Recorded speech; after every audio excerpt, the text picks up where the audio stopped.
La bestia en la cueva. Howard Philip Lovecraft. La horrible conclusión que se había ido abriendo camino en mi espíritu de manera gradual era ahora una terrible certeza. Estaba perdido por completo, perdido sin esperanza en el amplio y laberíntico recinto de la caverna de Mammoth. Dirigiese a donde dirigiese mi esforzada vista, no podía encontrar ningún objeto que me sirviese de punto de referencia para alcanzar el camino de salida. No podía mi razón albergar la más ligera esperanza de volver jamás a contemplar la bendita luz del día, ni de pasear por los agradables valles y colinas del hermoso mundo exterior. La esperanza se había desvanecido. A pesar de todo, educado como estaba por una vida entera de estudios filosóficos, obtuve una satisfacción no pequeña de mi conducta desapasionada, porque, aunque había leído con frecuencia sobre el salvaje frenesí en el que caían las víctimas de situaciones similares, no experimenté nada de esto, sino que permanecí tranquilo tan pronto como comprendí que estaba perdido. Tampoco me hizo perder ni por un momento la compostura la idea de que era probable que hubiese vagado hasta más allá de los límites en los que se me buscaría. Si había de morir, reflexioné, aquella caverna terrible pero majestuosa sería un sepulcro mejor que el que pudiera ofrecerme cualquier cementerio. Había en esta concepción una dosis mayor de tranquilidad que de desesperación. Mi destino final sería perecer de hambre. Estaba seguro de ello. Sabía que algunos se habían vuelto locos en circunstancias como estas. Pero no acabaría yo así. Yo solo era el causante de mi desgracia. Me había separado del grupo regular de visitantes sin que el guía lo advirtiera, y después de vagar durante una hora aproximadamente por las galerías prohibidas de la caverna, me encontré incapaz de volver atrás por los mismos vericuetos tortuosos que había seguido desde que abandoné a mis compañeros. Mi antorcha comenzaba a expirar. Pronto estaría envuelto en la negrura total y casi palpable de las entrañas de la tierra. Mientras me encontraba bajo la luz poco firme y evanescente, medité sobre las circunstancias exactas en las que se produciría mi próximo fin. Recordé los relatos que había escuchado sobre la colonia de tuberculosos que establecieron su residencia en estas grutas titánicas por ver de encontrar la salud en el aire sano, al parecer del mundo subterráneo, cuya temperatura era uniforme, pura su atmósfera e impregnado de ámbito de una apacible quietud. En vez de la salud, había encontrado una muerte extraña y horrible. Yo había visto las tristes ruinas de sus viviendas defectuosamente construidas al pasar junto a ellas con el grupo, y me había preguntado qué clase de influencia ejercería sobre alguien tan sano y vigoroso como yo una estancia prolongada en una caverna inmersa y silenciosa. Y ahora, le dije con lóbrego humor, había llegado mi oportunidad de comprobarlo, si es que la necesidad de alimentos no apresuraba con demasiada rapidez mi salida de este mundo. Resolví no dejar piedra sin remover, ni desdeñar cualquier medio posible de escape, en tanto que se desvanecían en la oscuridad los últimos rayos espasmódicos de mi antorcha, de modo que, apelando a toda la fuerza de mis pulmones, proferí una serie de gritos fuertes, con la esperanza de que mi clamor atrajese la atención del guía. Sin embargo, pensé mientras gritaba que mis llamadas no tenían objeto y que mi voz, aunque magnificada y reflejada por los innumerables muros del negro laberinto que me rodeaba, no alcanzarían más oídos que los míos propios. Al mismo tiempo, sin embargo, mi atención quedó fijada en un sobresalto al imaginar que escuchaba el suave ruido de pasos aproximándose sobre el rocoso pavimento de la caverna. Estaba a punto de recuperar tan pronto la libertad ¿Habrían sido entonces vanas todas mis horribles aprensiones? ¿Se habría dado cuenta el guía de mi ausencia no autorizada del grupo y seguiría mi rastro por el laberinto de piedra caliza? Alentado por estas preguntas jubilosas que afloraban a mi imaginación, me hallaba dispuesto a renovar mis gritos con objeto de ser descubierto lo más antes posible, cuando en un instante mi deleite se convirtió en horror a medida que escuchaba. Mi oído, que siempre había sido agudo y que estaba ahora agudizado en mucho mayor grado por el completo silencio de la caverna, trajo en mi entendimiento confuso la noción terrible e inesperada de que tales pasos no eran los que correspondían a ningún ser mortal. Los pasos del guía, que llevaba botas, habían sonado en la quietud ultraterrena que aquella región subterránea como una serie de golpes agudos e incisivos. Estos impactos, sin embargo, eran blandos y cautelosos, como producidos por las garras de un felino. Además, al escuchar con atención, me pareció distinguir las pisadas de 4 patas en lugar de 2 pies. Quedé entonces convencido de que mis gritos habían despertado y atraído a alguna bestia feroz, quizá a un puma que se hubiese extraviado accidentalmente en el interior de la caverna. Consideré que era posible que el Todopoderoso hubiese elegido para mí una muerte más rápida y piadosa que la que me sobrevendría por hambre. Sin embargo, el instinto de conservación, que nunca duerme del todo, se agitó en mi seno, y aunque el escapar del peligro que se aproximaba no serviría sino para preservarme para un fin más duro y prolongado, determiné, a pesar de todo, vender mi vida lo más cara posible. Por muy extraño que pueda parecer, no podía mi mente atribuir al visitante intenciones que no fueran hostiles. Por consiguiente, me quedé muy quieto, con la esperanza de que la bestia, al no escuchar ningún sonido que le pudiera servir de guía, perdiese el rumbo, como me había sucedido a mí, y pasase de largo a mi lado. Pero no estaba destinada a esta esperanza a realizarse. Los extraños pasos avanzaron sin titubear. Era evidente que el animal sentía mi olor, que sin duda podía seguirme desde una gran distancia, en una atmósfera como la de la caverna, libre por completo de otros efluvios que pudieran distraerle. Me di cuenta, por tanto, de que debía estar armado para defenderme de un misterioso e invisible ataque en la oscuridad, y tanteé a mi alrededor en busca de los mayores de entre los fragmentos de roca que estaban esparcidos por todas partes en el suelo de la caverna, y tomando uno en cada mano para su uso inmediato, esperé con resignación el resultado inevitable. Mientras tanto, las horrendas pisadas de las zarpas se aproximaban. En verdad, era extraña en exceso la conducta de aquella criatura. La mayor parte del tiempo, las pisadas parecían ser las de un cuadrúpedo que caminase con un singular falta de concordancia entre las patas anteriores y las posteriores, pero a intervalos breves y frecuentes me parecía que tan solo 2 patas realizaban el proceso de locomoción. Me pregunté cuál sería la especie de animal que iba a enfrentarse conmigo. Debía tratarse, pensé, en alguna bestia desafortunada que había apagado la curiosidad que le llevó a investigar una de las entradas de la temible gruta, con un confinamiento de por vida en sus recintos interminables.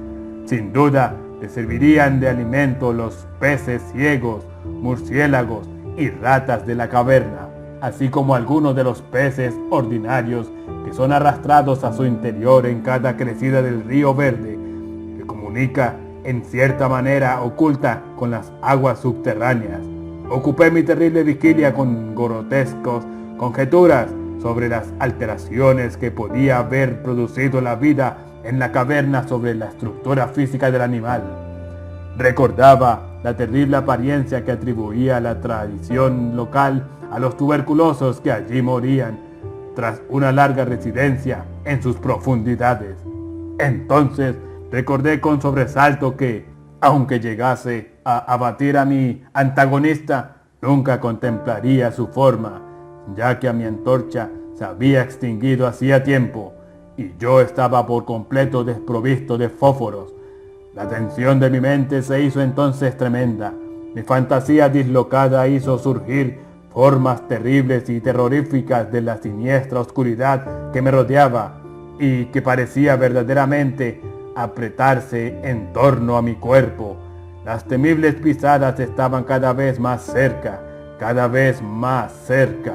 Parecía yo a punto de dejar escapar un agudo grito, pero aunque hubiera sido lo bastante irresponsable para hacer tal cosa, a duras penas hubiera respondido mi voz.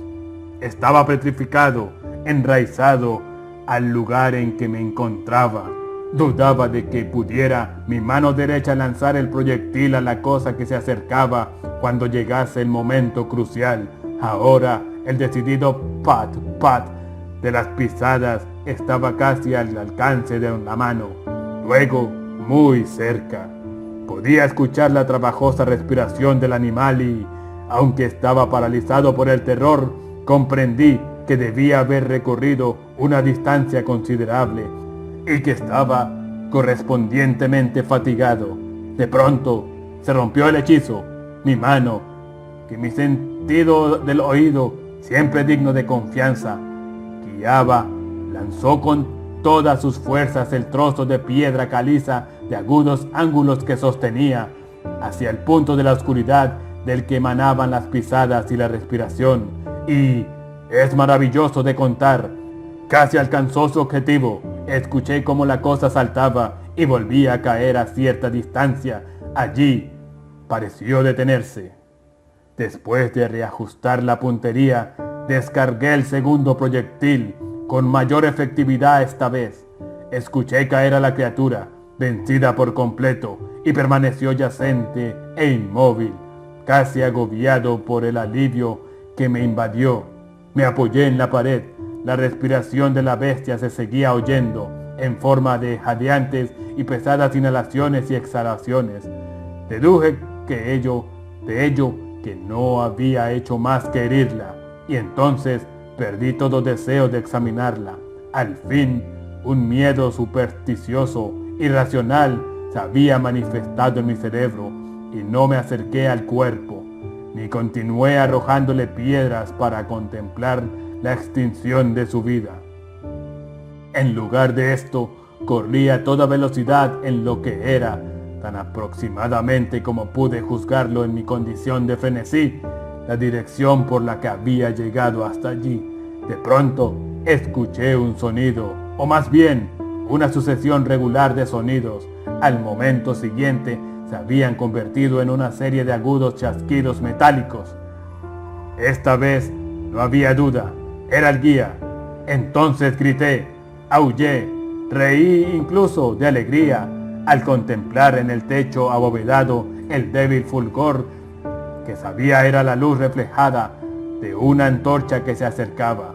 Corrí al encuentro del resplandor y antes de que pudiese comprender por completo lo que había ocurrido, estaba postrado a los pies del guía y besaba sus botas mientras balbucía, a despecho de la orgullosa reserva que es habitual en mí, explicaciones sin sentido como un idiota. Contaba con frenesí mi terrible historia y al mismo tiempo abrumaba a los que me escuchaban con protestas de gratitud. Volví por último a algo parecido a mi estado normal de conciencia. El guía había advertido mi ausencia al regresar del grupo a la entrada de la caverna y, guiado por su propio sentido intuitivo de la orientación, se había dedicado a explorar a conciencia los pasadizos laterales que se extendían más allá del lugar en el que había hablado conmigo por última vez, y localizó mi posición tras una búsqueda de más de 3 horas. Después de que me hubo relatado esto, yo, envalentonado por su antorcha y por su compañía, empecé a reflexionar sobre la extraña bestia a la que había herido a poca distancia de allí, en la oscuridad, y sugerí que averiguásemos, con ayuda de la antorcha, qué clase de criatura había sido mi víctima. Por consiguiente, volví sobre mis pasos, con el coraje nacido de la compañía, hasta el escenario de la terrible experiencia. Pronto descubrimos en el suelo un objeto blanco, más blanco incluso que la misma reluciente piedra caliza. Nos acercamos con cautela y dejamos exhalar una simultánea exclamación de asombro, porque este era el más extraño de todos los monstruos extranaturales que cada uno de nosotros hubiera contemplado en la vida. Resultó tratarse de un mono antropoide de grandes proporciones, escapado quizás de algún zoológico ambulante. Su pelaje era blanco como la nieve, cosa que sin duda se debía a la calcinadora acción de una larga permanencia en el interior de los negros confines de las cavernas, y era también sorprendentemente escaso y estaba ausente de casi todo el cuerpo, salvo de la cabeza. Era allí tan abundante y largo que caía en profusión sobre sus hombros. Tenía la cara vuelta del lado opuesto a donde estábamos y la criatura yacía casi directamente sobre ella. La inclinación de los miembros era muy similar, aunque explicaba la alternancia de su uso que yo había advertido antes, por la que la bestia avanzaba a veces a 4 patas y otras solo a 2. De las puntas de sus dedos se extendían uñas largas como de rata. Los pies no eran prensiles, hecho que atribuía la larga residencia en la caverna que, como ya he dicho antes, parecía también la causa evidente de la blancura total y casi ultraterrena tan característica de toda su anatomía. Parecía carecer de cola. La respiración se había debilitado mucho y el guía sacó su pistola con la clara intención de despachar a la criatura, cuando de súbito un sonido que ésta emitió hizo que el arma se le cayera de las manos sin ser usada. Resulta difícil descubrir la naturaleza de tal sonido. No tenía el tono normal en cualquier especie conocida de simios, y me pregunté si su cualidad extranatural no sería el resultado de un silencio completo y continuado por largo tiempo, roto por la sensación de la llegada de la luz que la bestia no debía haber visto desde que entró por primera vez a la caverna. El sonido, que intentaré describir como una especie de parloteo en tono profundo, continuó débilmente. Al mismo tiempo, un fugaz espasmo de energía pareció conmover el cuerpo del animal. Las garras hicieron un movimiento convulsivo y los miembros se contrajeron. Con la convulsión del cuerpo, rodó sobre sí mismo, de modo que la cara quedó vuelta hacia nosotros. Quedé por un momento tan petrificado de espanto por los ojos de esta manera revelados, que no me apercibí de nada más. Eran negros, aquellos ojos, de una negrura profunda en horrible contraste con la piel y el cabello de nívea blancura, como los de las otras especies cavernícolas. Estaban profundamente hundidos en las órbitas y por completo desprovistos de iris.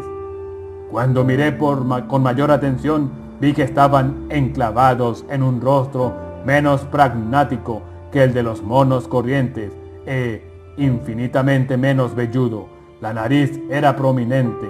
Mientras contemplábamos la enigmática visión que se presentaba a nuestros ojos, los gruesos labios se abrieron y varios sonidos emanaron de ello, tras de lo cual la cosa se sumió en el descanso de la muerte.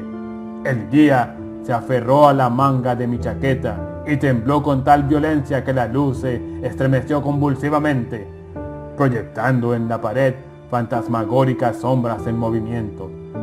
Yo no me moví, me había quedado rígido, con los ojos llenos de horror, fijos en el suelo delante de mí. El miedo me abandonó y en su lugar se sucedieron los sentimientos de asombro, compasión y respeto. Los sonidos que murmuró la criatura abatida que yacía entre las rocas calizas nos revelaron la tremenda verdad. La criatura que yo había matado, la extraña bestia de la cueva maldita era, o había sido alguna vez, un hombre. Fin.